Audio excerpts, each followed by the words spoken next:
Part 1. The Journey. Chapter 1. Getting Acquainted.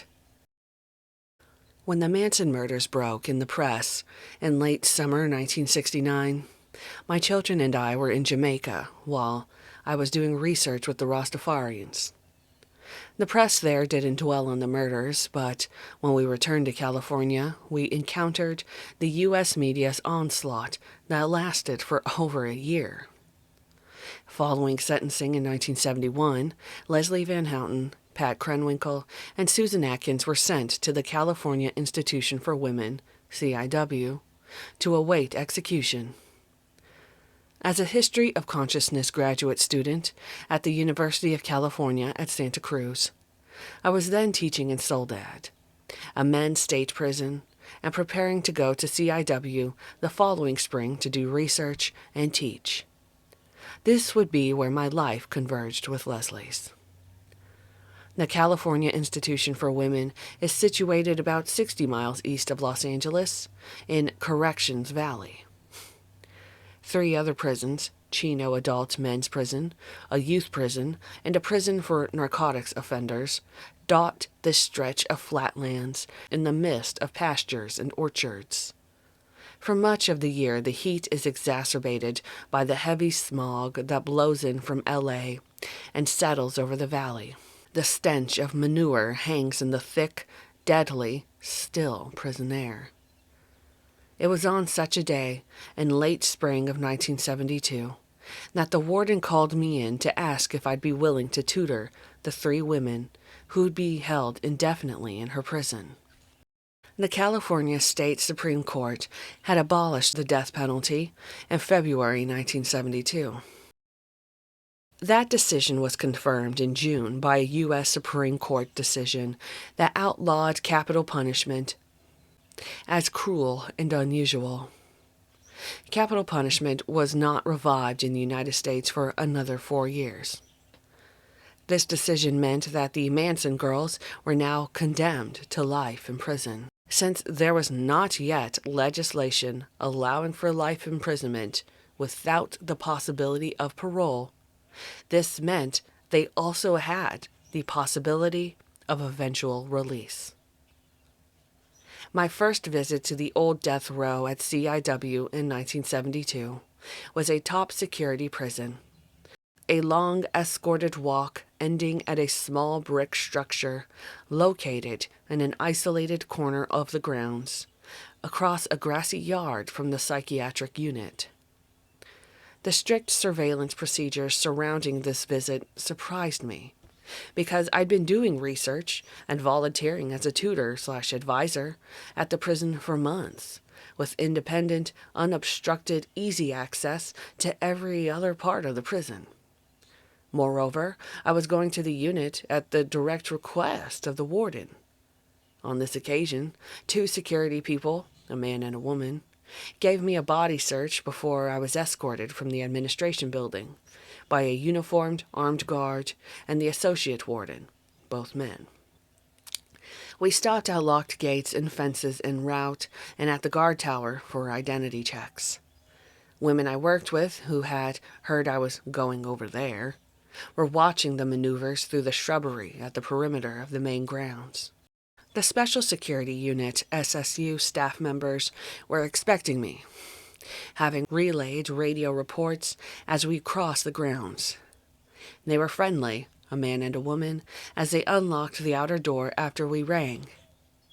As soon as I was safely deposited in the tiny entryway of the maximum of maximum security segregation units, and despite the presence of the somber associate warden who stayed, I felt the atmosphere suddenly change to sweetness and light. The 5 women in SSU had their own guards, who did their jobs efficiently and cheerfully.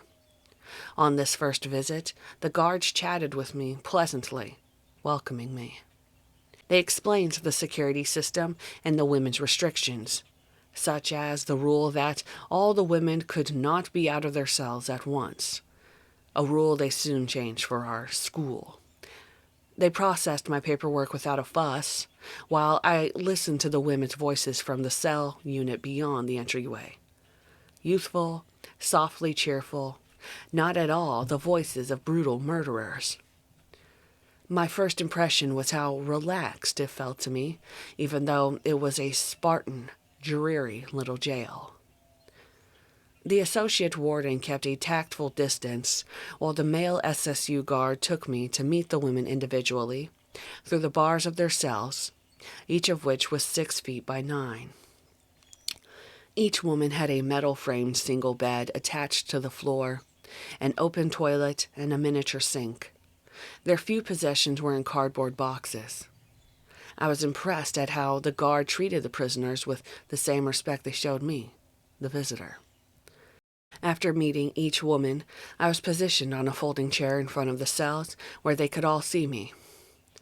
On this exceedingly hot and humid day, over 110 degrees Fahrenheit, everyone's eyes were red and smarting from the toxins in the polluted air.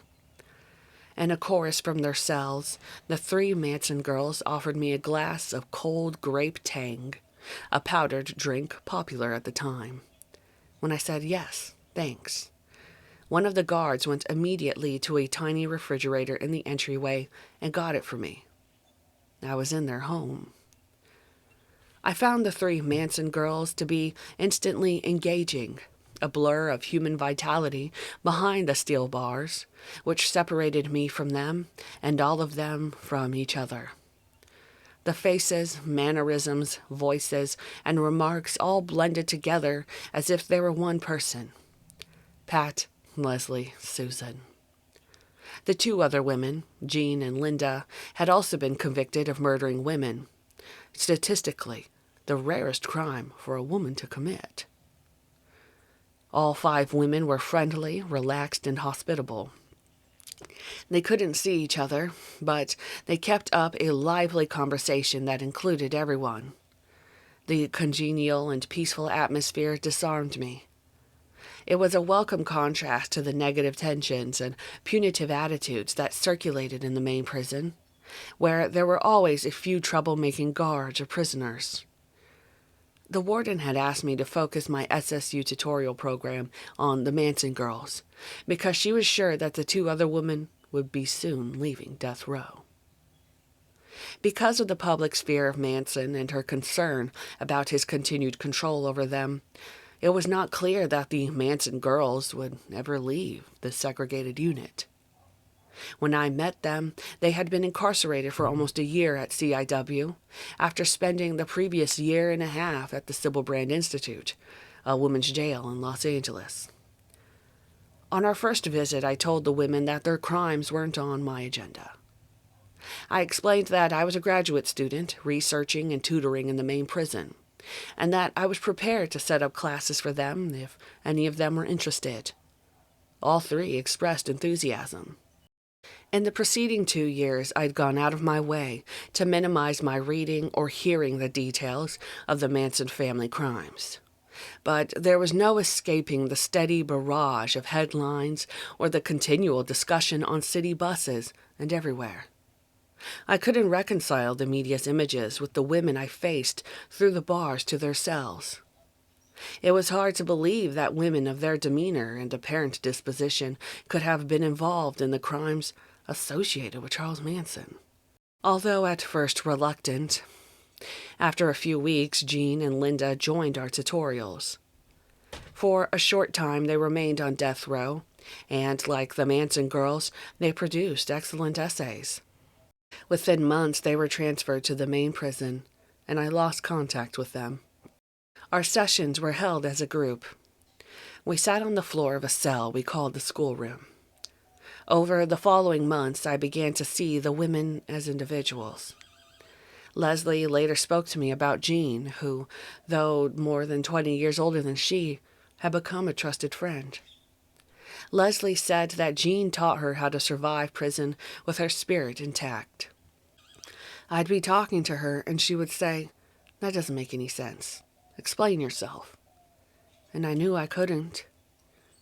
Ultimately, Jean inspired Leslie to hope that one day she could do something to bring to light some of the things that can happen to young people. On numerous occasions over time, the girls did tell me, and others, of the murders in elaborate detail. Even when hearing about the crimes directly from them, I could not reconcile my sense of who they were with the crimes that they said they committed, and for which they were imprisoned. Facing violence. For the LaBianca family and for Leslie's family and friends, the crime is painful history. A man and a woman were killed, and that is the reason Leslie is in prison. In a later chapter, I discuss the violence because that is where the public interest in Leslie's story begins. But seldom does brutal crime receive the kind of media coverage and the resulting merciless sentence that the Manson family crimes received. Imagine the following fictional, but in some respects not unusual, brutal double homicide.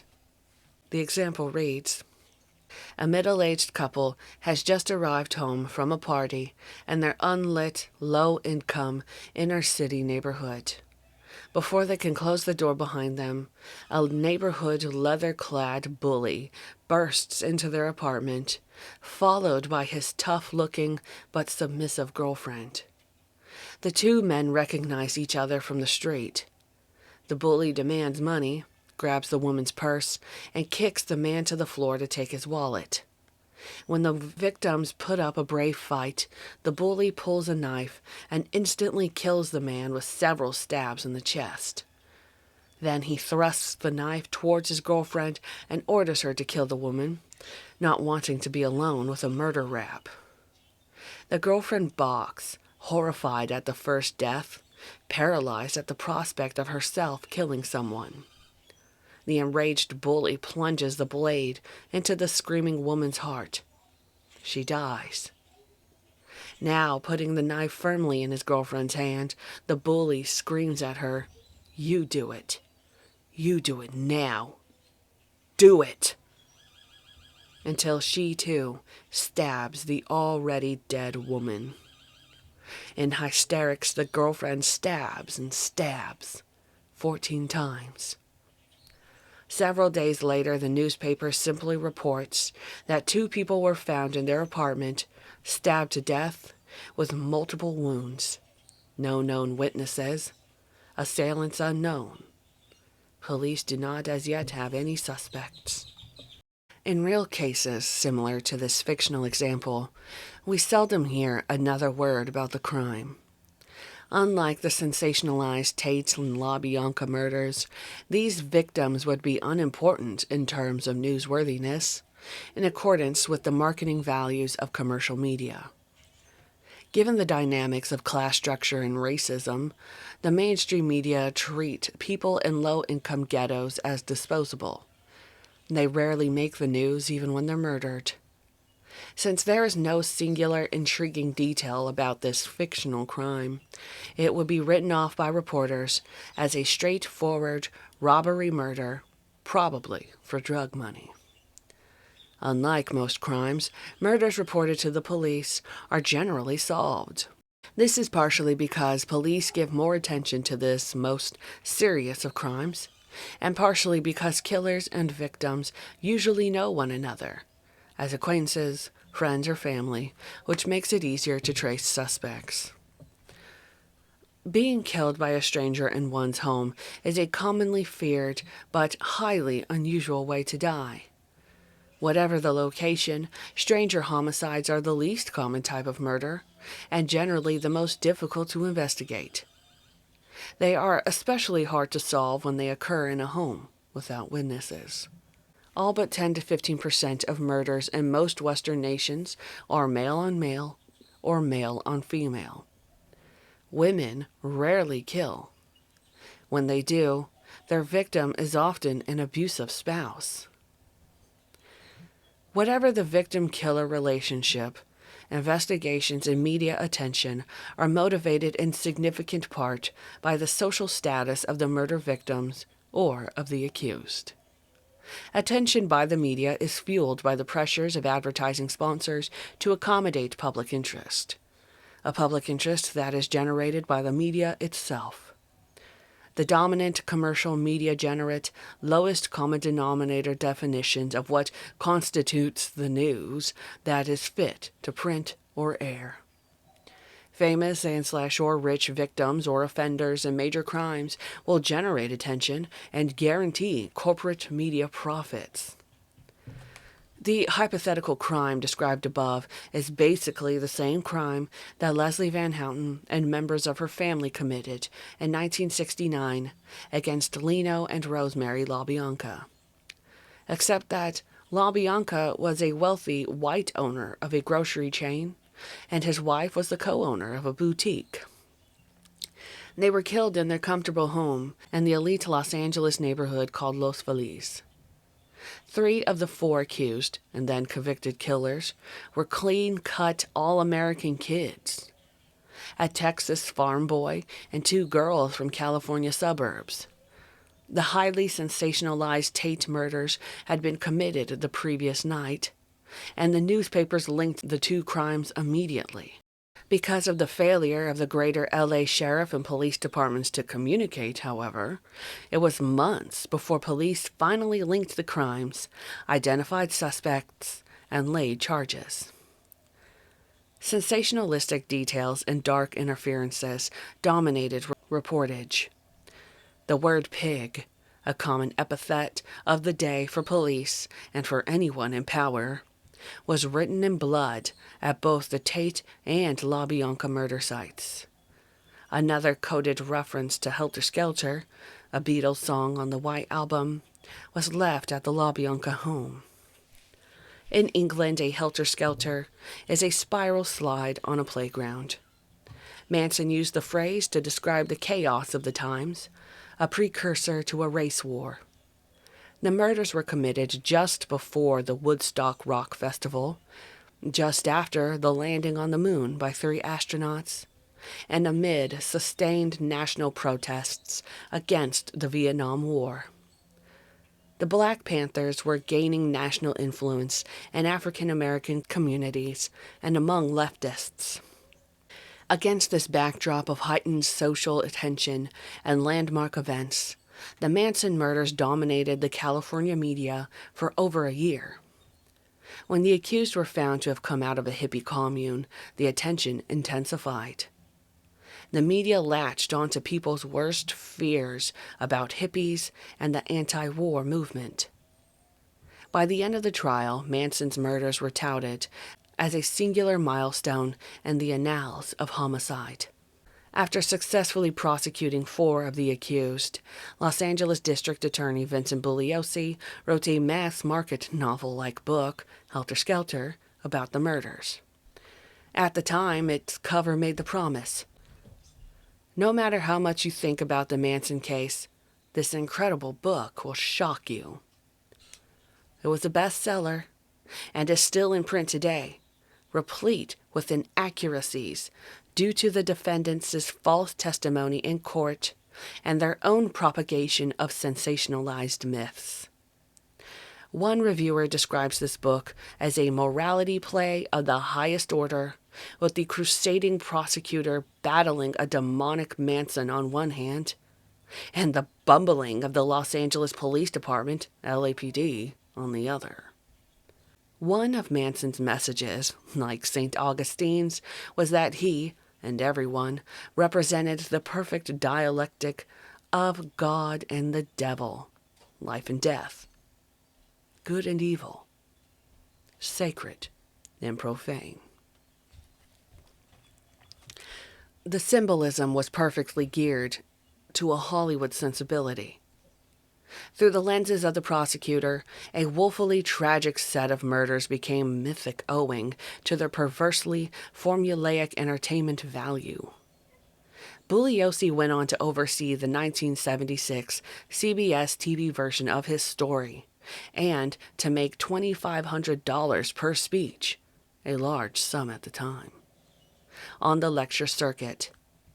The case brought him a celebrity career, but in the process, he compromised his reputation as a serious attorney, and he lost a political bid for public office. Adjusted for inflation using the CPI inflation calculator from the Bureau of Labor Statistics. In 1976, $2,500 would be the equivalent of $14,283.77 in January 2025. The players. The media were unrelenting in the attention they gave Charles Manson. Charles Tex Watson, Susan Atkins, Patricia Krenwinkel, Leslie Van Houten, and also Linda Kasabian. Linda was present at the Tate murder site but didn't participate in the killings, and she received immunity on murder and conspiracy charges in exchange for her testimony. The media also focused on Lynette Squeaky Fromme, Sandra Good, Catherine Gypsy Scher, and other girls who lived on the sidewalk outside the court during the trial. When I met Pat, Leslie, and Susan in 1972, they had been incarcerated for almost a year at CIW, after a year and a half at the Sybil Brand Jail in Los Angeles. Knowing now that they weren't going to die, they pinned their hopes on soon being able to mix with the other women and to work in the main prison. Their hope grew when Jean and Linda, the two other death row women, were transferred to the main prison a few months after we met. From the three remaining women's point of view, the prison across the yard represented a world of freedom and of opportunity to be useful. Like the three Manson girls, Jean and Linda had been sentenced to death, and their sentences too were commuted to life in prison, with the temporary abolition of capital punishment in the United States in 1972. Their crimes were serious. Jean killed an elderly woman in her home during a robbery. Linda killed her lover's wife. Like the crimes in which the Manson girls were involved, women were Jean's and Linda's victims, which is unusual when women are the offenders. Both Jean and Linda were paroled a few years later, after having served approximately 8 and 9 years, respectively.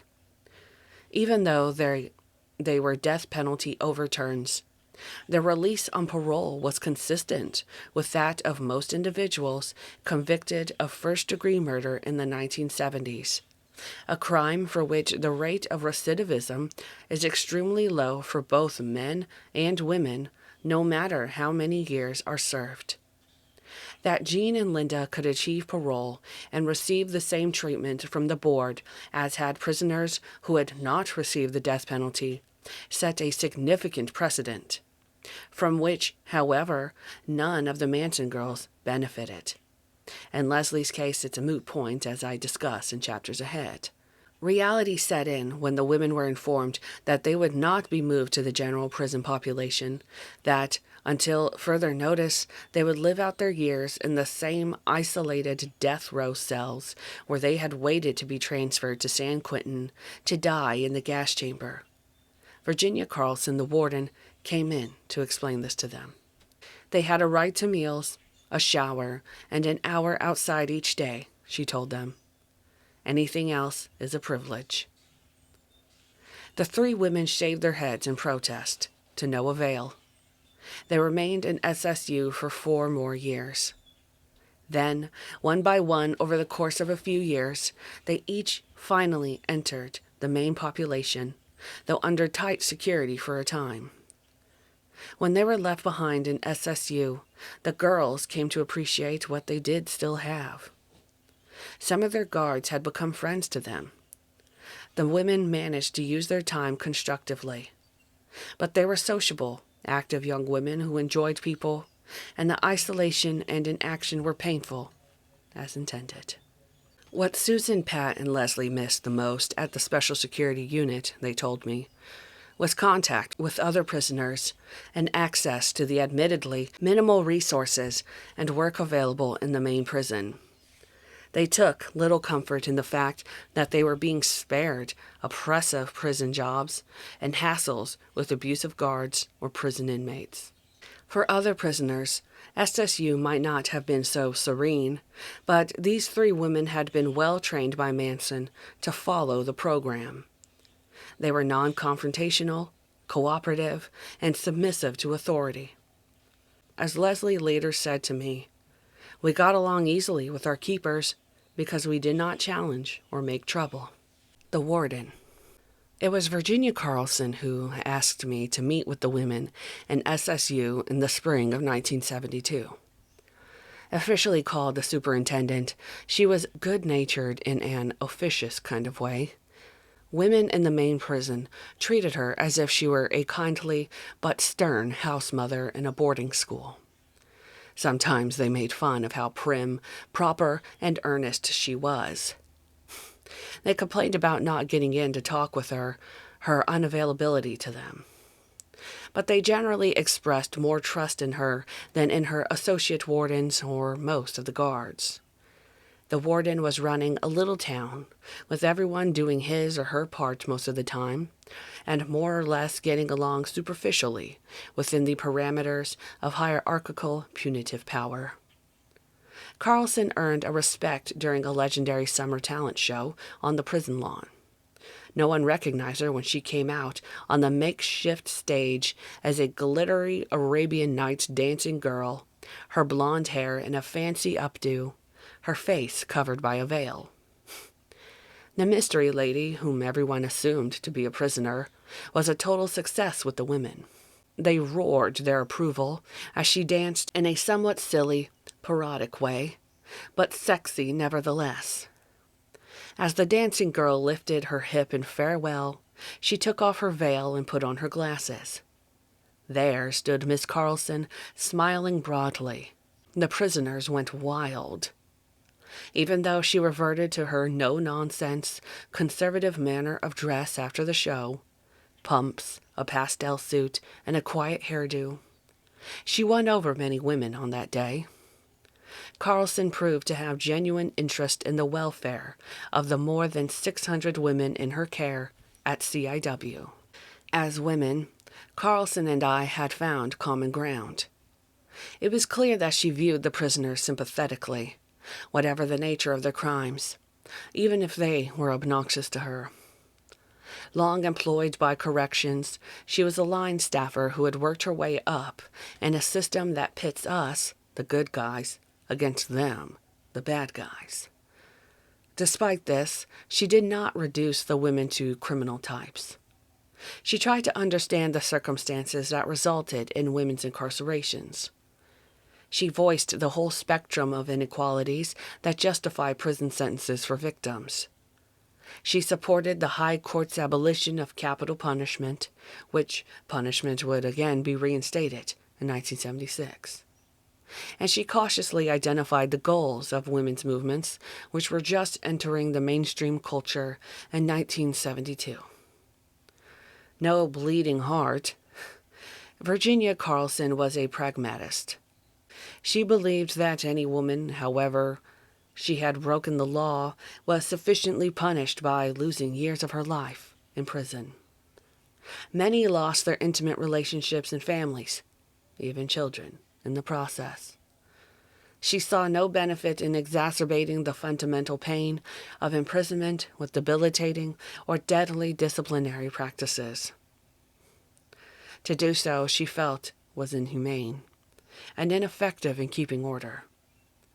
She tried to keep order in more constructive ways, by providing the women with a variety of programs that could ease the strain of incarceration, by offering each woman some sense of choice and a feeling of usefulness in her day-to-day prison life.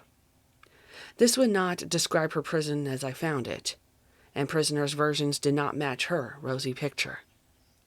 Her job removed Carlson from day-to-day contact with the women, except for periodic visits to various cell units or self-help group meetings. But she worked at improving the situation at the policy level. She wanted the women's years in prisons, however few or many, to re-educate, not damage. She wanted the women in CIW to leave stronger than when they arrived, which would be the antithesis of the effects of prison on most people. Only exceptional people successfully, consciously resist the self-destroying pitfalls of imprisonment. With the 1972 suspension of the death penalty, the warden was particularly concerned about how to work with the Manson girls. and she called me to her office to discuss it. Now that they were not headed for the gas chamber, her responsibility for them had been extended. She couldn't just ignore them for the duration of her tenure at the prison. She had to ensure that their mental and physical health would not be destroyed by the sterile, isolated conditions of their confinement year after year. She said they were model prisoners and hoped I would help them use their time constructively. Already she had given them permission to plant a little garden and a narrow, deep fenced strip of dirt alongside their small brick building, technically the yard, to which they were released for an hour each day for exercise. She had also discovered that Susan, Leslie, and Pat all had exceptional needlework skills and had encouraged this activity by having Mrs. Smith, the prison occupational therapist, come to SSU every week with supplies. Smith reported enthusiastically about the women's creative talents and became one of their valued friends, a comfort to them. Carlson had tried installing a television set in each of their SSU cells, assuming it would help pass the time peaceably, but the women had asked that they be removed. Ann Neer observed when I spoke of their rejection of the TVs. This shows an astonishing centeredness in such a barren environment. I agreed. Their lives were intentionally monkish and meditative. During their years in the Special Security Unit, they didn't want the distraction of TV noise and pushy advertising invading their cell space. Prior to meeting the women, while listening to Carlson discuss them, I found my curiosity piqued, but I was also resistant. I was concerned that getting involved with the girls over there would be too much of a diversion from my work in the main prison, where I was doing life history interviews as well as teaching women's studies. Carlson and I bantered several times in the privacy of her office about various socialist and radical feminist issues hitting the news, and about the liberal professional offshoots of the pioneering second-wave women's liberation movements. Virginia Carlson may have been the only feminist prison warden in the USA at the time, 1972, although feminist warden may be an oxymoron. She did not identify with what she called feminist extremists, but she had worked her way up to a radical feminist analysis of the girls in SSU. On that day in her office, Carlson spoke of how disarmed she was by the girls' likability, talents, candor, and charm. Whether or not being a victim while committing a crime absolves one of guilt was moot, from Carlson's perspective. The women had been judged by the California State Court to be legally sane and guilty, and so they were in her care, but in her view they were still good girls. She spoke of their innocence, which she said they had never lost. The warden attributed this seeming contradiction to Manson's control over their minds. She could see how, in their own perception, they were innocent of wrongdoing. Carlson was the first person to suggest to me one of the themes of this book. That Leslie, Pat, Susan, and virtually all the young men and women who were involved with Manson were in some ways innocent victims of a dangerous cult leader. She spoke with disgust of how he'd taken control of their minds and bodies. She saw that the girls had lost their own identities in Manson in a deeper way than that of sexual attraction. They needed him in the way of ultimate submergence as a savior. She wanted programs that would divert their attention from him. Despite her progressive attitudes, Carlson lasted several years as warden at CIW, far exceeding the average of less than a year for the 5 or 6 wardens who followed her into the 1980s, most of whom took a hard line, unabashedly punitive approach. As my friend Ann Neer commented, from such a high turnover of wardens, it would seem that many people go into the job thinking that a change of personnel, rather than of the system, will make a difference. In the end, it was Carlson's insistent concern for these women that persuaded me to meet them. Cult behavior. What Virginia Carlson was saying in 1972 was that Manson had effectively brainwashed his followers.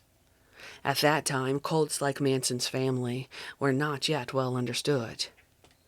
Today, we are more aware of how common and dangerous brainwashing and cults can be.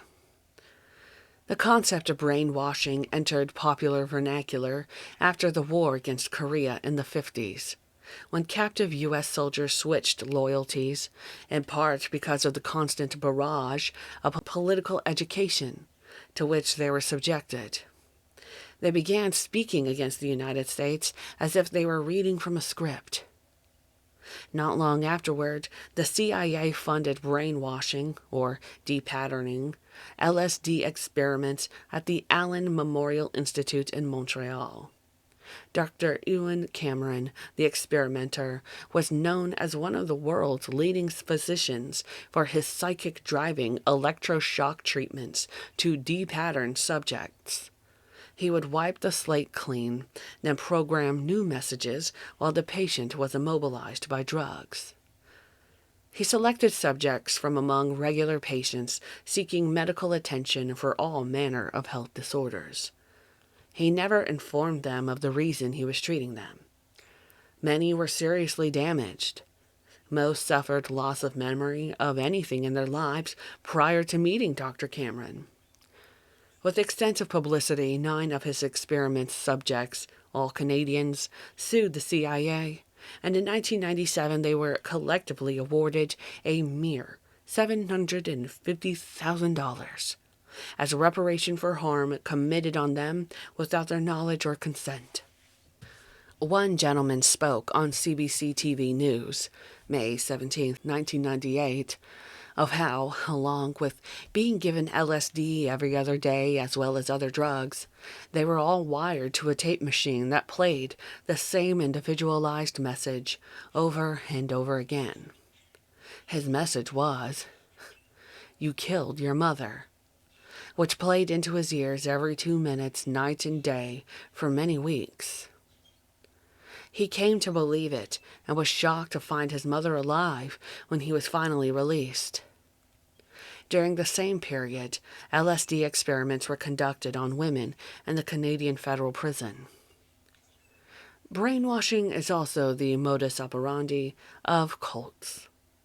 There is a subtle difference between committing a crime and blaming it on another person and claiming to have been the victim of brainwashing. Not one of the women involved with Manson has ever denied responsibility for the crimes in which she participated.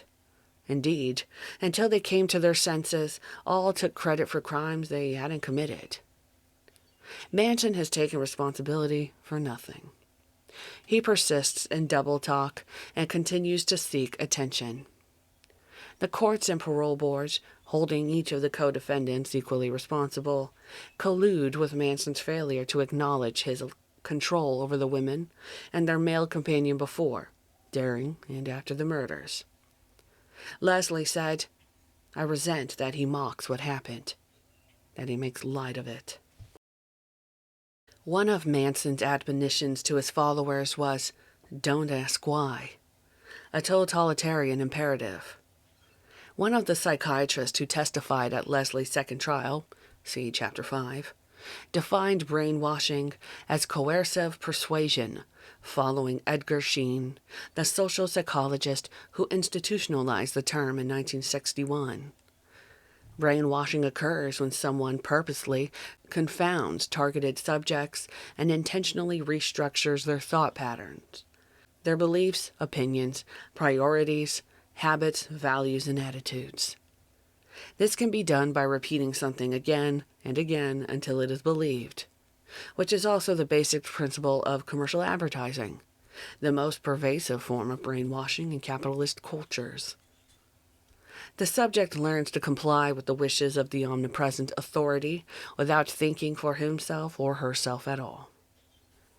Brainwashing can also be accomplished with the 1950s operant conditioning techniques developed by Harvard psychologist B.F. Skinner, who, in Pavlov's tradition, worked with reward and punishment to attain desired behaviors from animal subjects.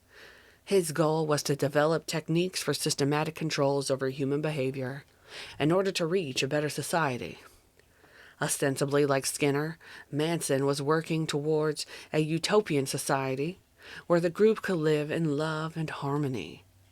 This society could be achieved by rewarding compliance with group needs rather than gratifying individualistic ego.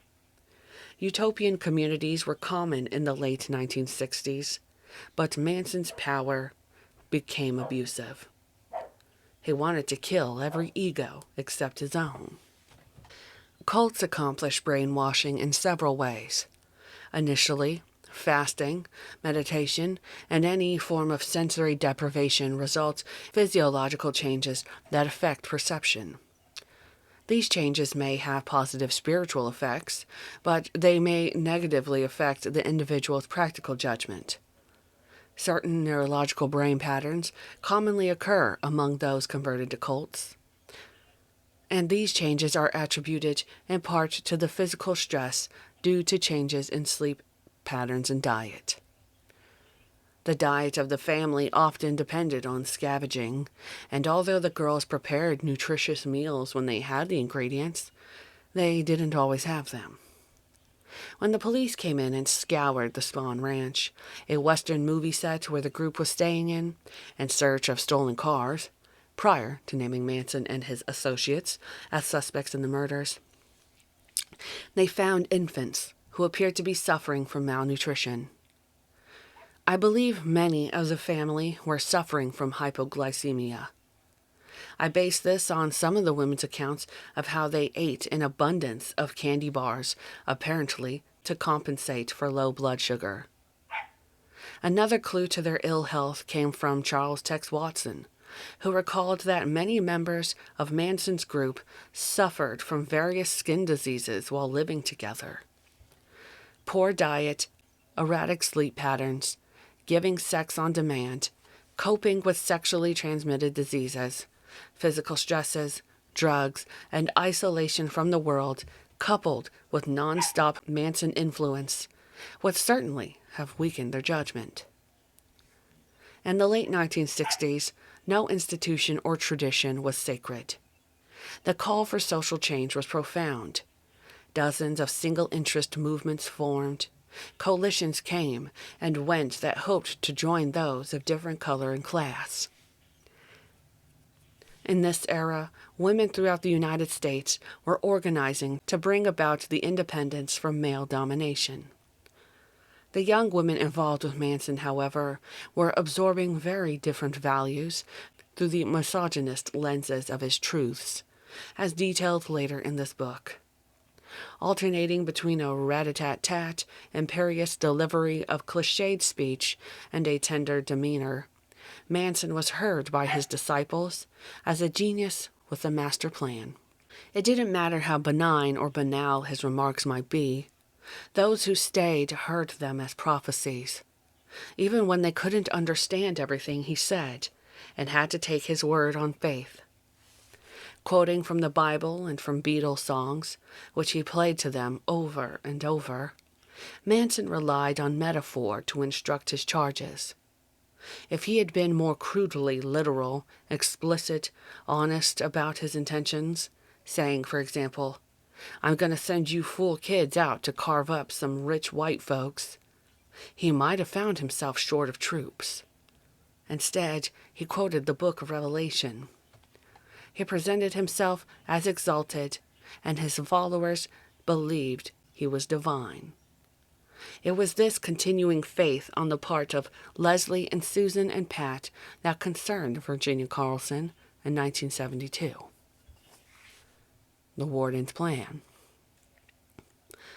When Carlson first asked me if I would set up tutorials for the women, she said she wanted the program to help them benefit from some of the insights of women's liberation movements. She saw the girls as victims of their cultivated femininity, sweetly submissive to and being used by Manson, the self-appointed avenging knight in hippie armor. Carlson was disgusted by his prostituting his girls to the bikers, the pretty boys, and the so-called businessmen he attracted. He expected the girls to be domestic and sexual goddesses and to do the chores. Yet, in his view, women were so contaminated that, though they cared for the children, they were not allowed to speak anything other than gibberish to them, in case they gave the children bad ideas. Carlson's contempt for Manson was undisguised. She asked me to get acquainted with the three young women and to find out whether they'd be interested in studying something, and if so, what. If any of them showed any interest, I'd go in twice a week to work with them, which is what happened. Later, when things went well, we expanded the work to include Jean Gallick, my teaching partner in the main prison, and began recruiting others from universities and grassroots communities throughout California. Carlson wanted to engage the women's attention with books, ideas, creative activities, and opportunities to meet young scholars, artists, and community activists with whom the women might identify in some life-affirming way. The warden wanted to raise the women's consciousness to a point where they would be able to think clearly for themselves and recognize how deeply their subordination and rote obedience to Manson had degraded their humanity. She was confident that, if they could see this, they would reject his psychological power over them, build new self-identities, and thus reclaim their lives, though still residing within the confines of prison. Re-education. What Virginia Carlson was requesting was a program of re-education. In considering the variety of stories of women who have been sent to prison, Anne Neer observed that many of the crimes would have been avoided had the women been in touch with ideas of feminism, through the women's movement or women's neighborhood groups, consciousness-raising and support groups. A large part of the problem derived from an immense loneliness they felt in trying to depend wholly on men. Few women who are in prison have grown up with parents whose marriages are still intact.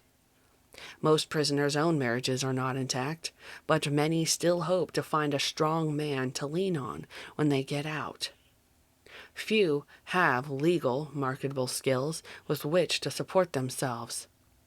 Anne identified this dependency among the majority of imprisoned women, and many women in society at large. They are over-socialized to be dependent on men, on drugs, on social service agencies. They are in this sense obedient to their gender assignment within a class-stratified political economy. By the early 1970s, feminist analyses had begun to enter popular culture. I heard both male and female guards remark that if the women in the prison would think for themselves, they wouldn't get involved with destructive men. Virginia Carlson took this further when she gave explicit instructions that the women in the Special Security Unit be introduced to the ideas of women's liberation as a way of gaining self-sufficiency. In this view, she was in sync with the ideas of radical feminists. Anne Neer agrees, saying, "It would be hard for me to see how someone inspired by a sense of women's bonding could have found herself where Leslie was." Together with their families, friends, and other outsiders who worked with the women and came to know them, we who had been working in the main prison were involved in re-education. We did not discourage free thought, as was practiced in the Chinese Cultural Revolution, but rather we encouraged it. At the same time that I was getting acquainted with the women in the Special Security Unit, Jean Gallick and I, and soon other coordinators, were organizing the Santa Cruz Women's Prison Project and a large statewide network of volunteers. In the main prison, we began offering regular courses, workshops, and performances sponsored by the University of California, with about 100 prisoner students voluntarily attending on alternate weekends in the main prison school building, and hundreds coming to the nightfall concerts and dances in the gymnasium.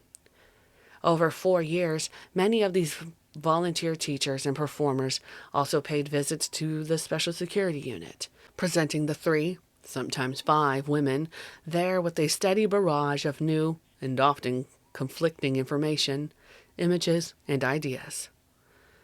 Along with these numerous positive influences in their lives, the women had time and memory. The university program's teachers offered the women pedagogical tools to question everything, to become independent thinkers with choices as to how to use their minds. The kind of education we offered to the California prisoners, both in SSU and in the main prison, was imbued with a range of liberating values taken for granted in the free world. Unlike other aspects of their lives in prison, there would have been no dire consequences to the students if they rejected all or any of our offerings. That never happened, however. Working in SSU.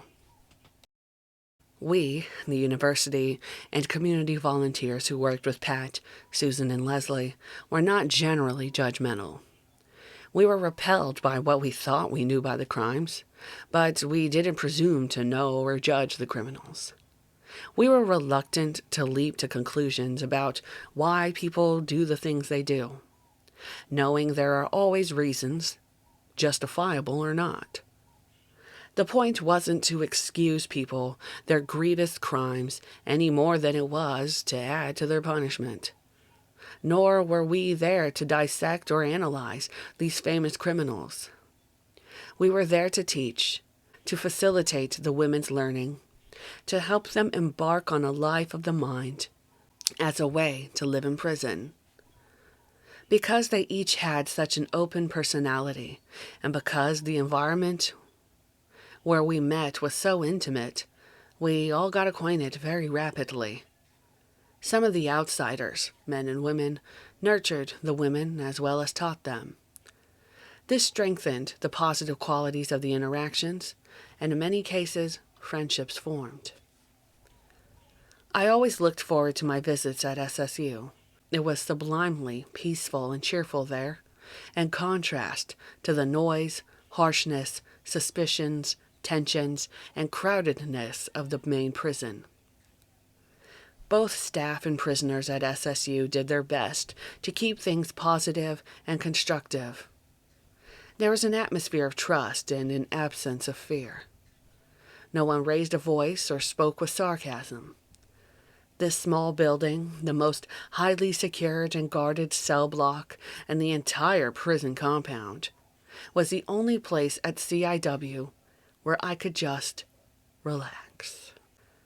Through their indoctrination by Manson, the girls had let go of their attachment to the material world. When they began their studies, just after being condemned to life instead of to death, they began to take a serious interest in the society that they had rejected. It may have banished them, but it had also restored their right to life. The beginning of the end of the Manson family. When I started teaching in SSU, I was filled with feminist intention. The women cracked women's lib jokes and teased me mercilessly about being a women's libber.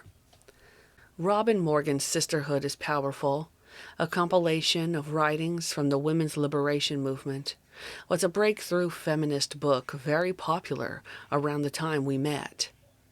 It had become a big hit with women in the main prison. When I brought a copy to SSU, they each found it interesting, but they were non-committal about it. Only much later, when they told me they had passed it along to a young prison psychologist because they thought she might benefit from it, did I realize that they had paid it some mind. At that time, however, they didn't recognize feminism as having any direct relevance to their own lives. When sentenced to death after the original trial, all three of the women were judged to be sufficiently sane in legal terms to recognize the state's right to put them to death, which they had all anticipated with outward equanimity. They spoke blissfully of life and death flowing together like one big river. Otherwise, despite an air of youthfulness and innocence belying their years, they were in their early 20s in 1972, or circumstance, they seemed perfectly in command of their mental faculties. At the same time, they seemed to be operating on more than one wavelength in the beginning, as if always tuned in to Manson. His name came up frequently, and they would refer everything we talked about back to him in some way. When speaking of life with Manson, they spoke as if of one voice. And just as they were not afraid to die, neither were they afraid to live and to take chances. In our first meeting, we talked about what they could read to prepare for a focused academic program. They asked for books about pioneer women and Native American women, with whom they had identified when they lived with Manson as Earth Mothers. In this respect, they were not unlike tens of thousands of other young women and rural communes throughout the USA. They were seeking ways to collectively live off the land and share what little they had, away from the crass materialism of conventional society. For almost 4 years, numerous instructors had frequent contact with these women in SSU, sporadic contact with them after their transfers to the main prison. In some cases, friendships were sustained over time. I met members of Leslie's family, a few of the women's old pre-Manson friends, and 4 other women who had been involved with the family. Most of the women had rejected Manson by the mid-1970s, when they were in their early 20s, and by casting him off, they lost their connection to one another as well. In 1974, Leslie virtually never mentioned Manson. She later attributed her shift back to herself, partly to her work with the prison psychiatrist. By day, she was busy with her school assignments, artistic projects, the mail, tending the garden, meditation, her contacts with family and other visitors. By night, she suffered her nightmares in private. When our program was accredited by the University of California in Santa Cruz, the 3 SSU women signed up for official college credit. In time, Catherine Cusick, Deborah Miller, and Nancy Stoller, new coordinators, brought in men and women of diverse cultural backgrounds, ages, academic disciplines, artistic genres, and communities. They were presenting new perspectives on politics, culture, history, the arts, philosophy, economics, human relations, and gender issues. Some engaged the women in debates that shed critical light on some of the errors in Manson's thinking. For example, Manson believed that killing white people and blaming the deaths on black people would cause an uprising in which blacks would gain dominion over whites. Their teacher pointed out the likely futility of a race war in the USA, given the numerical disadvantage of blacks against whites, and given the military force at the white government's disposal.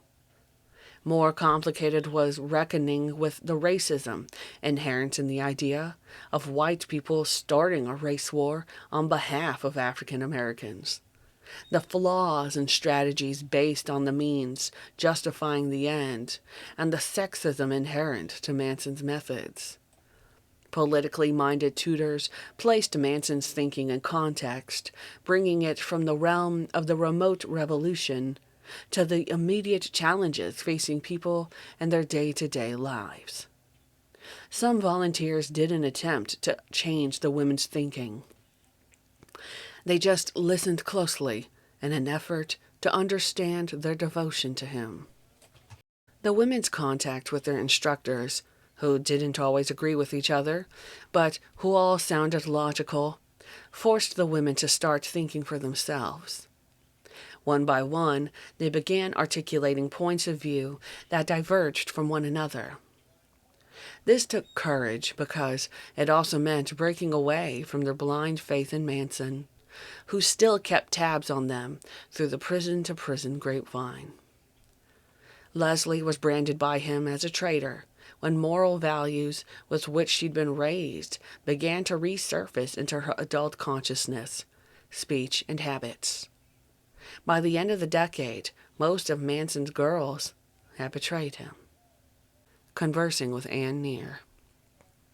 As I explained in the introduction, much of my thinking about the Manson case was formed in a series of taped conversations with my friend Ann Neer during 1980 and 1981.